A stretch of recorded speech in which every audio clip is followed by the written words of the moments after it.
A+ ട്യൂബിലേക്ക് സ്വാഗതം. സർക്കാർ പതിച്ചു നൽകിയ ഭൂമിയെ സംബന്ധിച്ച ചില പുതിയ തീരുമാനങ്ങൾ വൈകാതെ നിലവിൽ വരും.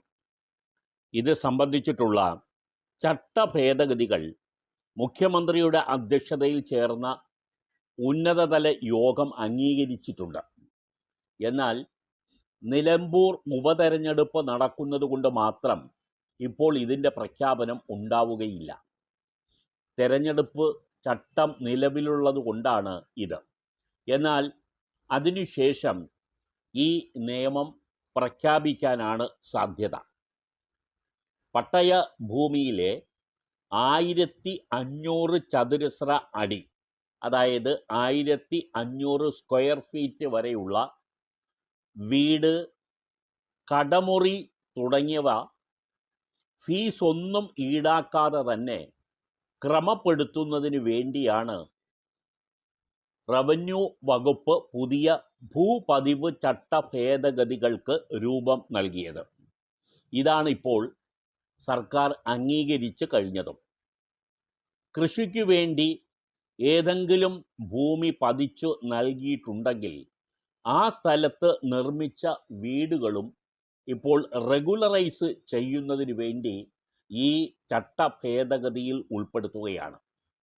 ഇതിനു വേണ്ടിയുള്ള അപേക്ഷകൾ സമർപ്പിക്കപ്പെട്ട് കഴിഞ്ഞാൽ 90 ദിവസങ്ങൾക്കുള്ളിൽ തന്നെ ഒരു പരിശോധനയും കൂടാതെ റെഗുലറൈസ് ചെയ്യുന്ന വിധത്തിലാണ് ഇപ്പോൾ ഈ നടപടികൾ നടപ്പാക്കാനായി ഉദ്ദേശിക്കുന്നത്. ആരാധനാലയങ്ങൾ, എഡ്യൂക്കേഷണൽ ഇൻസ്റ്റിറ്റ്യൂഷൻസ്, പബ്ലിക് ബിൽഡിങ്സ് എന്നിവ പരിശോധനയ്ക്ക് ശേഷം മാത്രം ഫീസ് ഈടാക്കാതെ തന്നെ റെഗുലറൈസ് ചെയ്യുക എന്നുള്ളതാണ് സർക്കാർ ഉദ്ദേശിക്കുന്നത്. എന്നാൽ വലിയ കൊമേഴ്ഷ്യൽ ബിൽഡിങ്ങുകൾ ഇൻസ്പെക്ഷന് ശേഷം ഫീസ് വാങ്ങി റെഗുലറൈസ് ചെയ്യാനും നിർദ്ദേശമുണ്ട്. ഇതിനുള്ള അധികാരം സംസ്ഥാന സർക്കാരിന് നൽകിക്കൊണ്ടാണ് ചട്ടഭേദഗതി നിലവിൽ വരിക. 10,000 ചതുരശ്ര അടി വരെയുള്ള കെട്ടിടങ്ങൾ, അതായത് 10,000 സ്ക്വയർ ഫീറ്റ് വരെയുള്ള കെട്ടിടങ്ങൾ റെഗുലറൈസ് ചെയ്യുന്നതിന് കളക്ടർക്ക് അധികാരം നൽകാനുള്ള വ്യവസ്ഥയുമുണ്ട്. പഞ്ചായത്ത് പ്രദേശങ്ങളിലാണെങ്കിൽ ഭൂമി പതിച്ചു നൽകുന്ന 1964 ചട്ടങ്ങളും, നഗരപ്രദേശങ്ങളിലാണെങ്കിൽ ഭൂമി പതിച്ചു നൽകുന്ന 1995 ചട്ടങ്ങളും, 1977 ജനുവരി 1 മുൻപ് ഫോറസ്റ്റ് ഏരിയയിൽ നടത്തിയ കുടിയേറ്റം ക്രമീകരിക്കുന്നതിന് വേണ്ടിയുള്ള 1993 ചട്ടങ്ങളിലും ഭേദഗതികൾ വരുന്നുണ്ട്. ഈ ഭേദഗതികൾ പെരുമാറ്റച്ചട്ടം നീങ്ങിയ ശേഷമായിരിക്കും ക്യാബിനറ്റ് പരിഗണിക്കുക.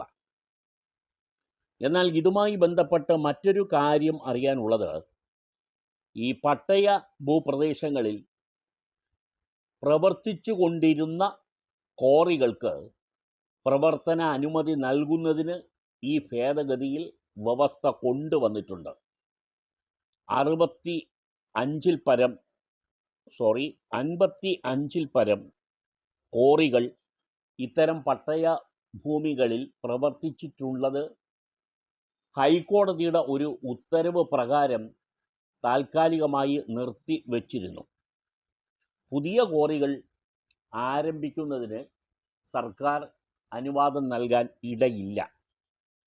പതിച്ചു കൊടുത്ത ഭൂമി എന്തിനു വേണ്ടിയാണോ പതിച്ചു കൊടുത്തത് ആ ആവശ്യത്തിനല്ലാതെ മറ്റൊരു കാര്യത്തിനും ഉപയോഗിക്കാൻ പാടില്ലെന്നുള്ള ഹൈക്കോടതി വിധിയുടെ അടിസ്ഥാനത്തിലാണ് ചട്ടങ്ങളിൽ തന്നെ പുതിയ ഭേദഗതി കൊണ്ടുവരുന്നതിന് സർക്കാർ തീരുമാനിച്ചത്.